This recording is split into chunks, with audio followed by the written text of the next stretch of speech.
भारत की खामोशी को अगर दुनिया अपनी जीत समझती है तो ये उनकी नासमझी है, क्योंकि कल तक जो ट्रंप ट्वीट कर क्रेडिट वार कर रहे थे, बार बार कह रहे थे कि भारत पाकिस्तान के बीच मध्यस्थता मैंने करवाई। प्रधानमंत्री नरेंद्र मोदी से आज 35 मिनट लंबी बातचीत हुई और उसके बाद ट्रंप ने इस बार एक भी ट्वीट नहीं किया। और ऐसा लगता है कि प्रधानमंत्री नरेंद्र मोदी ने अमेरिकी राष्ट्रपति को ये बताया कि भारत को मिडिल मैन की मंजूरी नहीं है। यानी मैसेज क्लियर है, भारत के मामले में दुनिया के दादा को भी दादागिरी की इजाजत नहीं है, फिर वो ट्रंप हो या कोई और। राष्ट्रपति ट्रंप के आग्रह पर आज दोनों लीडर्स की फोन पर बात हुई। बातचीत लगभग 35 मिनट चली। प्रधानमंत्री मोदी ने राष्ट्रपति ट्रंप को स्पष्ट रूप से कहा कि इस पूरे घटनाक्रम के दौरान कभी भी किसी भी स्तर पर भारत अमेरिका ट्रेड डील या अमेरिका द्वारा भारत और पाकिस्तान के बीच मध्यस्थता जैसे विषयों पर बात नहीं हुई थी। भारत का ये बयान और ट्रंप की खामोशी ट्विटर पर क्रेडिट वॉर के सच को बेनकाब करती है। ट्रंप ने कुल 13 बार भारत पाकिस्तान युद्ध रुकवाने का दावा किया, जबकि सच ये है कि भारत पाकिस्तान वॉर में अमेरिकी मध्यस्थता नहीं स्वीकारी गई। युद्ध विराम की बात सीधे भारत पाक DGMO स्तर पर हुई और इसकी पुष्टि अमेरिका की चुप्पी भी कर रही है। तो आपने देखा कि किस तरीके से विदेश मंत्रालय की तरफ से प्रेस कॉन्फ्रेंस की गई। उधर मोदी ट्रंप की बातचीत पर विपक्ष ने नो सियासी सीज फायर का ऐलान कर दिया है, यानी विपक्ष किसी भी मूड में नहीं है मानने के। अब विपक्ष के हालिया वार को ही ले लीजिए। संजय राउत और डी राजा ने ट्रंप और प्रधानमंत्री मोदी के बीच चली बातचीत पर ही सवाल खड़े कर दिए हैं। संजय राउत कह रहे हैं कि ट्रंप को ट्वीट करना चाहिए, तब हम यकीन करेंगे। मतलब इतना अविश्वास अपने देश के प्रधानमंत्री पे, ये मुझे लगता है कि सियासत इस पर नहीं होनी चाहिए, क्योंकि उधर संजय राउत और उद्धव सेना को पीएम मोदी पर भरोसा ही नहीं है। भरोसा होगा भी कैसे, जो विपक्ष सीज फायर के बाद से ही लगातार फायर है। भला वो सियासत का कोई मौका कैसे छोड़ दे। यही वजह है कि विपक्ष को भारत के विदेश सचिव भी बीजेपी के आदमी लगते हैं। ये प्रेसिडेंट ट्रंप जो 17 बार कह चुके हैं कि मैंने मध्यस्थता की है, तो ये ट्रंप ने कहना चाहिए कि मेरी और मोदी जी की बात हुई है और मैं मोदी जी की बात मानता हूँ और सचमुच मैंने भारत पाकिस्तान के युद्ध में मध्यस्थता नहीं की। ये उसने कहना चाहिए। ये जो मोदी जी के भगतगण हैं, उसने नहीं कहना चाहिए। Mr. Modi as Prime Minister should speak out. He must tell the people, he must tell the Parliament what exactly happened. यानी जिस फोन कॉल के बाद पूरी दुनिया के भारत पाकिस्तान वॉर की सच्चाई पता चल गई, जिस फोन कॉल की वजह से ट्रंप अब तक चुप्पी साधे हैं, विपक्ष को उस पर भी यकीन नहीं, बस सियासत हो रही है। अपने पहले कार्यकाल में अमेरिकी राष्ट्रपति डोनाल्ड ट्रंप पाकिस्तान को आतंकी मुल्क बता चुके हैं, लेकिन दूसरे कार्यकाल में उसी आतंकी मुल्क के आर्मी चीफ से बंद कमरे में लंच पर बैठक कर रहे हैं। इस बैठक के क्या मायने हैं पूरी तरह ये साफ नहीं है, लेकिन ये जरूर साफ है, भारत से पिटने के बाद पाकिस्तान अमेरिका की चरण में जा चुका है और भारत के संभावित एक्शन से बचाने के लिए रहम की भीख मांग रहा है। क्योंकि भारत का ऑपरेशन सिंदूर अब भी जारी है, सिर्फ पाकिस्तान की तरफ से एक गलती की बारी है। ऐसे में लंच पर पाकिस्तान का प्रपंच दुनिया के सामने एक्सपोज हो चुका है। अमेरिका और पाकिस्तान के रिश्ते हमेशा से फायदे पर आधारित रहे हैं। पाकिस्तान अपनी असफल अर्थव्यवस्था, इंटरनेशनल आइसोलेशन और आंतरिक अस्थिरता से परेशान है और अमेरिका की दहलीज पर आकर वो एक बार फिर समर्थन की भीख मांग रहा है। लेकिन अमेरिका भी पाकिस्तान से अपने फायदे की उम्मीद लगाए बैठे है। माना जा रहा है, क्या ट्रंप पाकिस्तान में मिलिट्री बेस चाहते हैं?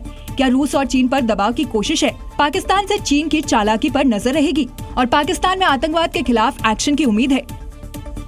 हालांकि फायदे के इस सौदे पर भारत करीब से नजर रखे हुए है, चाहे ट्रंप दोबारा राष्ट्रपति बने या ना बने। लेकिन पाक आर्मी चीफ की ये लॉबिंग एक संकेत है कि पाकिस्तान अभी भी चाले चल रहा है। फर्क बस इतना है कि अब भारत हर चाल का जवाब देने के लिए पहले से रेडी है, चाहे जंग का मैदान हो या कूटनीति मंच। खिचड़ी जहां भी पक रही हो, तड़का तो भारत ही लगाएगा। व्हाइट हाउस में हुआ ये लंच भले ही कैमरे की नजर से दूर रहा, लेकिन इसकी गूंज दिल्ली तक सुनाई दे रही है।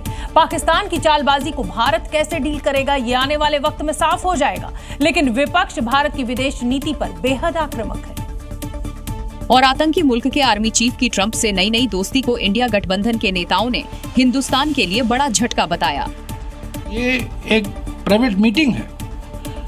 हम तो सिर्फ उपराष्ट्रपति तक मिल सकते थे, हमारा जो डेलीगेशन गया था, अभी फील्ड मार्शल आसिम मुनीर राष्ट्रपति ट्रंप से मुलाकात कर रहे हैं, उनके साथ बैठ रहे हैं।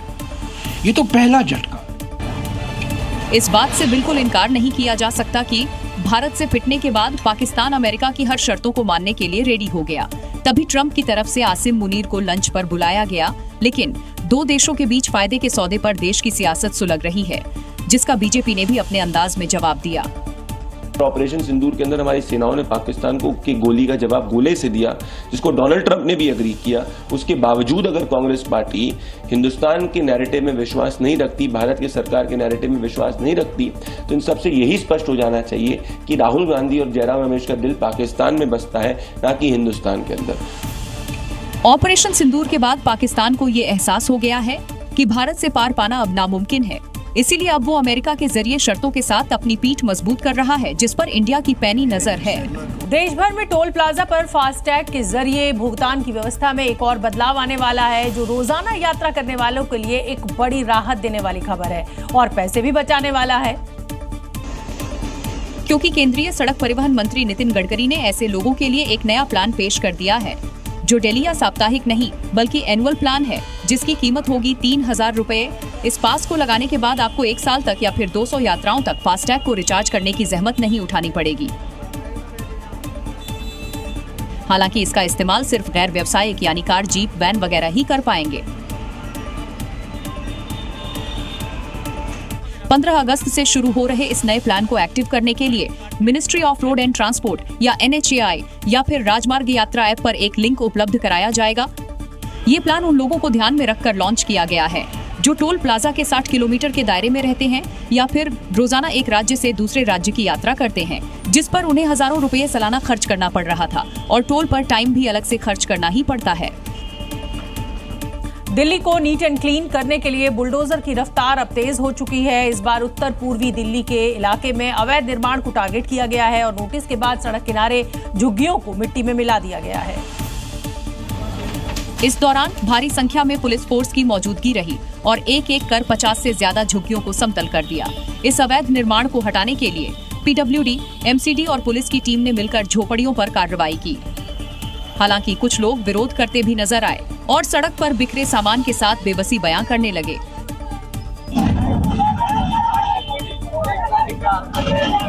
अवैध तरीके से झुग्गी में रहने वाले लोग इस एक्शन से खफा हैं, लेकिन पुलिस फोर्स की मौजूदगी में अतिक्रमण के खिलाफ पीला पंजा चलाकर झुग्गियों को मिट्टी में मिला दिया। दावा किया गया कि MCD की तरफ से 3 दिन पहले ही नोटिस जारी किया गया था और झुग्गी झोपड़ी खाली करने के आदेश दिए थे, लेकिन बस्ती वाले नहीं माने। तब जाकर दलबल के साथ इस एक्शन को अंजाम तक पहुंचाया गया। दिल्ली में इन दिनों बुलडोजर एक्शन की फहरिस्त काफी लंबी है। इस बार बुलडोजर की जद में बटला हाउस आने वाला है और इसके लिए बैरिकेटिंग भी की जा रही है, डुगडुगी बजाई जा रही है और उन इमारतों को चिन्हित किया जा रहा है जिसे जमींदोज करना है। इसके लिए अभी से बाकायदा पुलिस फोर्स की मुस्तैदी शुरू हो गई है और इलाके में ड्रोन से नजर रखी जा रही है। ये ड्रोन व्यू बटला हाउस का है, जहां कई ऐसी इमारतें हैं जिसका निर्माण अवैध तरीके से हुआ। अब इन बिल्डिंग को बुलडोजर से जमींदोज कर दिया जाएगा। बटला हाउस में सबसे पहले 26 मई को DDA की तरफ से नोटिस चस्पा किया गया था, जिसके बाद यहाँ के लोग कोर्ट का दरवाजा खटखटाने पहुँच गए। इस दौरान पुख्ता कागजात की वजह से कुछ को राहत मिली और कुछ को झटका लगा, लेकिन अब पुलिस मूवमेंट काफी बढ़ चुका है।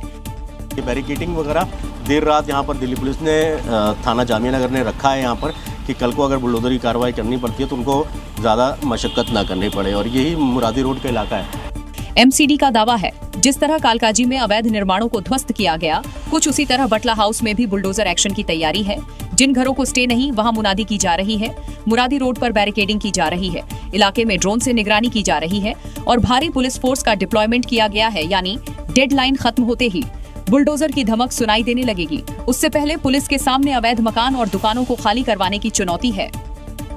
संभव है कि अब आप काशी जाएं तो यहाँ की मशहूर पहलवान लस्सी ना पी पाएं, या शायद उस जगह पर ना पी पाएं जहां अब तक पीते रहे हैं, क्योंकि पहलवान लस्सी पर चल गया है प्रशासन का बुलडोजर, और साथ में चाची की कचौड़ी पर भी, क्योंकि यहाँ से गुजरने वाली है 4 लेन सड़क। जिसमें पहलवान लस्सी समेत 24 दुकान आड़े आ रहे थे। बनारस को जाम मुक्त बनाने की कवायद में जुटा लोक निर्माण विभाग ने पहले ही इसकी माफी करा ली थी। अब 1 महीने पहले ही यहाँ पर नोटिस थमा दिया गया था। दरअसल लहरतारा से भिखारीपुर तिराहा और लंका चौराहा से भेलूपुर स्थित विजय माल तक 4 लेन का निर्माण कार्य प्रगति पर है। सड़क पर बढ़ते हुए ट्रैफिक दबाव की वजह से ये प्लानिंग की गई थी, लेकिन बड़ी परेशानी थी यहाँ मौजूद दशकों पुरानी पहलवान लस्सी जैसी दुकानें, जो काशी की संस्कृति में रच बस कर यहाँ की पहचान तो बन गए थे, लेकिन जाम की बड़ी वजह भी थे, क्योंकि यहाँ पर बाइक या गाड़ी खड़ी करके लोग लस्सी पीने लगते, बगल में चाची की कचौड़ी खाने लगते और आम लोग यहाँ भीषण जाम में फंसे रहते। लेकिन अब BHU रोड पर लंका चौराहा के रविदास गेट पर पहलवान लस्सी भंडार और चाची की कचौड़ी दुकान हट जाएंगे। प्रशासन ने इन दुकानों को जमींदोज कर दिया है, क्योंकि यहाँ से अब गुजरने वाली है 4 लेन सड़क। उत्तर प्रदेश के संभल में बुलडोजर का नॉनस्टॉप एक्शन जारी है। अवैध कंस्ट्रक्शन पर योगी आदित्यनाथ के आदेश के चलते हुए बुलडोजर का जबरदस्त प्रहार चल रहा है। चंदौसी में तो योगी के आदेश के बाद बुलडोजर की ऐसी धमक रही कि लोग खुद अवैध निर्माण तोड़ते नजर आए। जैसे ही योगी का बुलडोजर यहां एक्शन मोड में आया, इलाके में हड़कंप मच गया। प्रशासन के बुलडोजर एक्शन के डर से मस्जिद की इंतजामिया कमेटी ने अवैध निर्माण खुद तोड़ना शुरू कर दिया। पालिका की जमीन से कब्जा हटाने के लिए इंतजामिया कमेटी ने दर्जनों मजदूरों को लगा दिया। यही नहीं, मस्जिद से सटे वारिस नगर में भी पालिका की जमीन पर बने 34 अवैध मकानों पर बुलडोजर चला और एक एक कर सभी अवैध कंस्ट्रक्शन को जमींदोज कर दिया गया। चंदौसी प्रशासन ने अवैध घर, दुकान, मकान को बुलडोजर से ध्वस्त कर दिया। बुलडोजर कार्रवाई के दौरान सुरक्षा के भारी इंतजाम किए गए थे। पुलिस और प्रशासन के आला अधिकारी भी मौके पर मौजूद थे। इस बीच वाल्मीकि बस्ती के लोगों की SDM से नोक झोंक भी हुई, लेकिन तहसील और पालिका प्रशासन के अधिकारियों ने बड़ी संख्या में पुलिस फोर्स की मौजूदगी में अवैध निर्माण को ध्वस्त कर दिया। उत्तर प्रदेश के श्रावस्ती जिले में योगी सरकार की बुलडोजर नीति एक बार फिर से सुर्खियों में है और इस बार निशाना बना एक ऐसा मदरसा जो वर्षों से सरकारी जमीन पर अवैध रूप से संचालित हो रहा था। योगी फोर्स ने इस मदरसे पर आज सुबह बड़ी कार्रवाई करते हुए बुलडोजर चलवा दिया। यह मदरसा बिना किसी वैध मान्यता के सरकारी जमीन पर कब्जा कर बनाया गया था। प्रशासन की जांच में जब इसकी पुष्टि हुई तो तत्काल कार्रवाई का आदेश दिया गया। जिला प्रशासन और पुलिस की संयुक्त टीम सुबह सुबह मौके पर पहुंची। कार्रवाई के दौरान SDM, तहसीलदार, CO समेत भारी संख्या में पुलिस बल तैनात रहा। मौके पर बुलडोजर ने कुछ ही घंटों में इस अवैध निर्माण को ध्वस्त कर दिया। प्रशासन ने स्पष्ट किया है कि यह कार्रवाई कानून के दायरे में रहकर की गई है और आगे भी ऐसे सभी अवैध मदरसों व निर्माणों पर इसी तरह सख्त कार्रवाई जारी रहेगी। उत्तर प्रदेश सरकार ने हाल के महीनों में प्रदेश भर में चल रहे अवैध मदरसों की जांच तेज कर दी है। प्रशासन का कहना है कि यह कदम न सिर्फ सरकारी जमीन की सुरक्षा के लिए जरूरी है, बल्कि शिक्षा के नाम पर हो रहे अवैध कारोबार पर रोक लगाने की दिशा में भी महत्वपूर्ण है।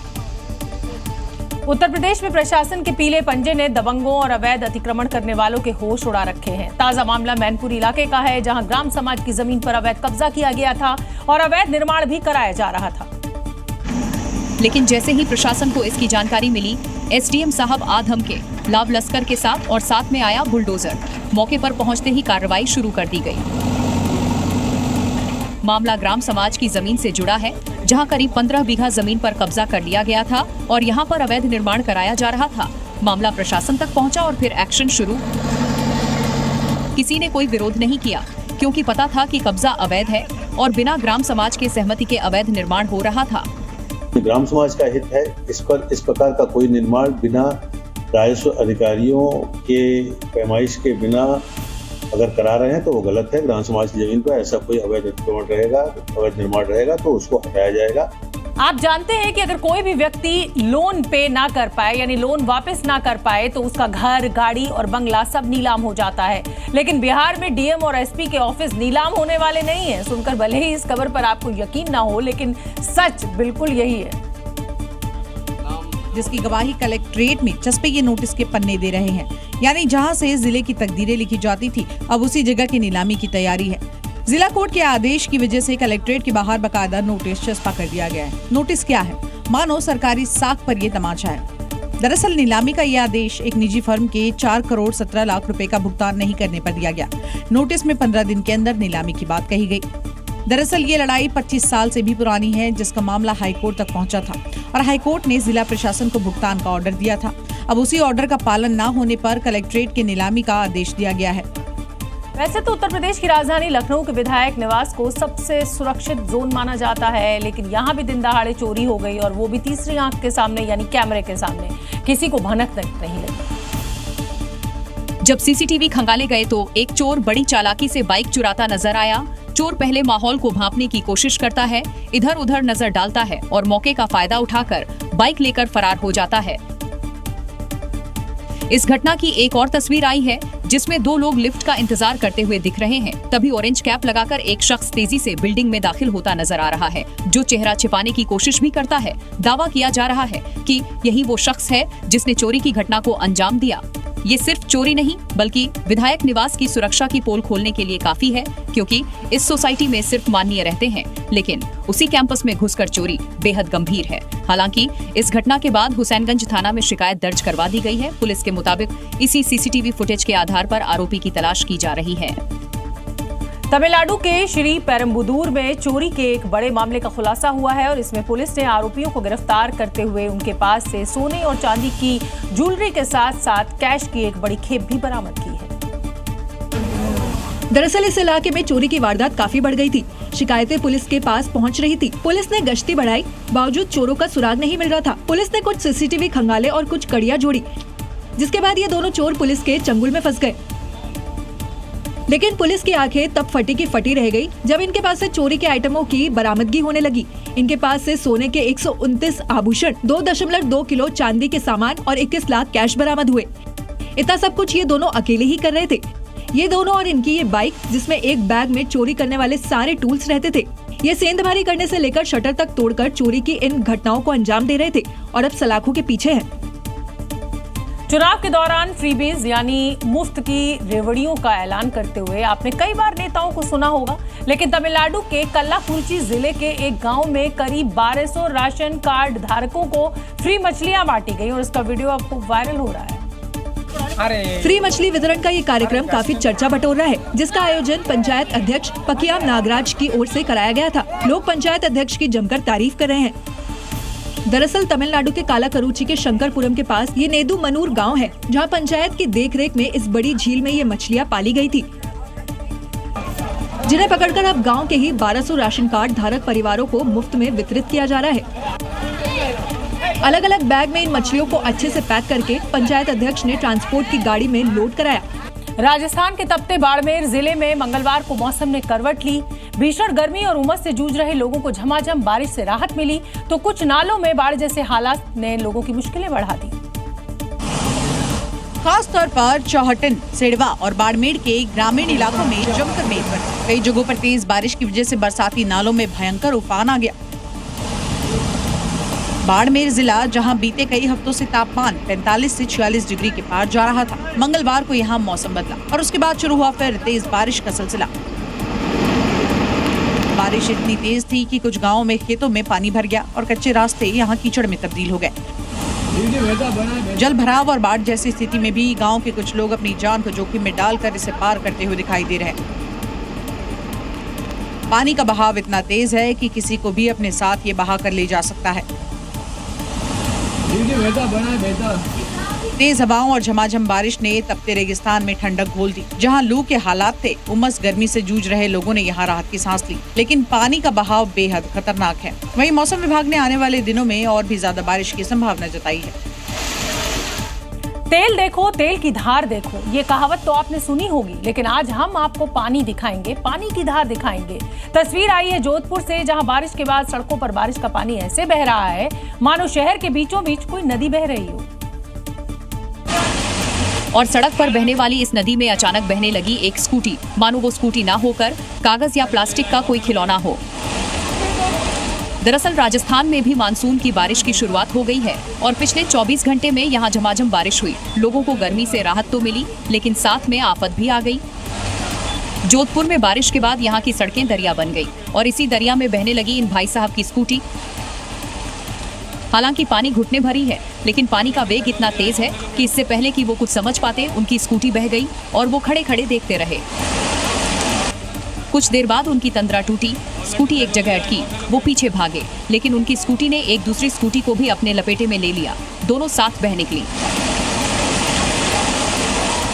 स्कूटी उन्हें वापस मिली या नहीं ये तो पता नहीं चल पाया, लेकिन इस हादसे ने शहर के ड्रेनेज सिस्टम की पोल खोल कर रख दी, क्योंकि बारिश का पानी डाइवर्ट न होकर पूरी ताकत के साथ एक ही तरफ बह रहा है। और ये तो शुरुआत भर है, अभी तो पूरी मानसून बाकी है।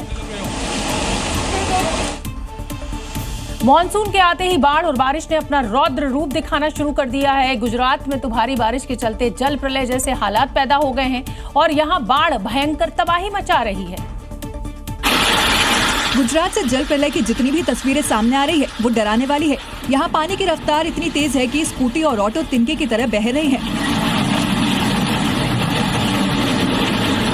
ये वीडियो बोटाड इलाके का है, जहाँ भीषण बारिश हो रही है। ऐसा लग रहा है कि सड़क पर ही सैलाब आ गया है।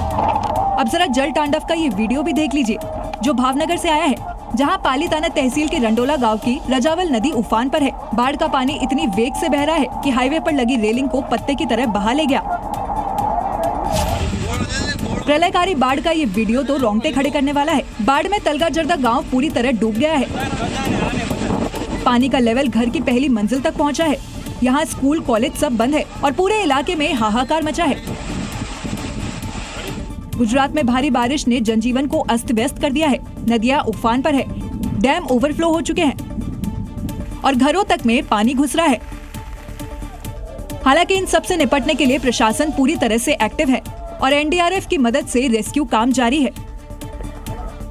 असम के करीमगंज जिले से एक बड़ी खबर सामने आई है। सैलाब यहाँ इतना विकराल हो गया कि सड़क क्या पुल को भी अपने साथ बहा ले गया। हरंग नदी पर बना पुल अचानक ढह गया और इसमें 2 भारी भरकम ट्रक सीधे सीधे नदी में गिर गए।